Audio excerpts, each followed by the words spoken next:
இசையை கற்பதால் மனித மனம் மலர்கிறது. மக்கள் மிகவும் மகிழ்ச்சியாக, மனம் தெளிவாக, உள்ளம் அமைதியாக ஆகிறார்கள். இசையை கற்றால் மன அழுத்தம் கரைந்து போகிறது. சில நேரங்களில் மருந்து சொல்ல முடியாததை இசை மெதுவாக நம்முள் சொல்லி நம்மை குணப்படுத்துகிறது. தேவாரங்கள் போன்ற பத்திப்பாடல்கள் உடல், மன நோய்களை குறைத்து நமக்குள் ஒரு நிம்மதியை உருவாக்குகின்றன. இசையை பாடி நம்மால் கடவுளை உணர முடிகிறது. அவரிடம் நம்மை இணைக்க முடிகிறது. ஏனென்றால் இசைக்கும் கடவுளுக்கும் எப்போதுமே ஒரு அற்புதமான ஒற்றுமை இருக்கிறது. அந்த ஒற்றுமை மனிதனின் இதயத்தையும் ஆன்மாவையும் தொடும் ஒரு தெய்வீக சக்தி.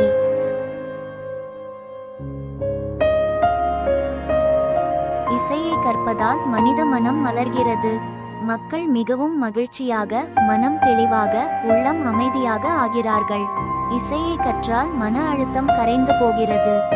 சில நேரங்களில் மருந்து சொல்ல முடியாததை இசை மெதுவாக நம்முள் சொல்லி நம்மை குணப்படுத்துகிறது. தேவாரங்கள் போன்ற பத்திப்பாடல்கள் உடல், மன நோய்களை குறைத்து நமக்குள் ஒரு நிம்மதியை உருவாக்குகின்றன. இசையை பாடி நம்மால் கடவுளை உணர முடிகிறது. அவரிடம் நம்மை இணைக்க முடிகிறது. ஏனென்றால் இசைக்கும் கடவுளுக்கும் எப்போதுமே ஒரு அற்புதமான ஒற்றுமை இருக்கிறது. அந்த ஒற்றுமை மனிதனின் இதயத்தையும் ஆன்மாவையும் தொடும் ஒரு தெய்வீக சக்தி.